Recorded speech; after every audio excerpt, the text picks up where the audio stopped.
SC ST commission మాజీ chairman Errolla Srinivas అరెస్టుపై మాజీ మంత్రి హరీష్ రావు ఎక్స్ వేదికగా తీవ్రంగా ఆగ్రహం వ్యక్తం చేశారు. ఎర్రోల శ్రీనివాస్ అరెస్టు అక్రమమని అన్నారు. ఇందిరమ్మ రాజ్యమా పోలీస్ రాజ్యమా అంటూ మండిపడ్డారు. అడిగితే అరెస్టులు, ప్రశ్నిస్తే కేసులు, నిలదీస్తే బెదిరింపులు అంటూ ఫైర్ అయ్యారు. ఎర్రోల శ్రీనివాస్ అరెస్టును తీవ్రంగా ఖండిస్తున్నట్టు తెలిపారు. ఉదయాన్నే పోలీసులు ఇంటి వద్దకు వచ్చి అక్రమంగా అరెస్టు చేయడం దుర్మార్గమన్నారు.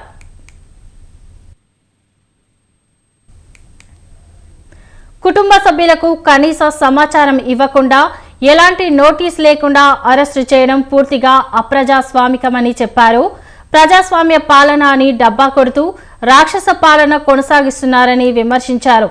సెలవు రోజుల్లో కావాలని బీఆర్ఎస్ నేతలను అరెస్టు చేస్తూ సీఎం నియంతలా వ్యవహరిస్తున్నారని ఆరోపించారు.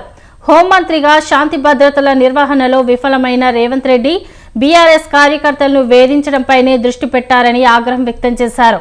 ఈ పైశాచిక ఆనందం ఎక్కువ కాలం నిలవదన్నారు. సీఎం రేవంత్ రెడ్డి పిట్ట బెదిరింపులు, అక్రమ కేసులకు భయపడేవారు తాము కాదన్నారు. తెలంగాణ సమాజమే కాంగ్రెస్ ప్రభుత్వానికి తగిన బుద్ధి చెబుతుందని హరీష్ రావు హెచ్చరిస్తూ ట్వీట్ చేశారు.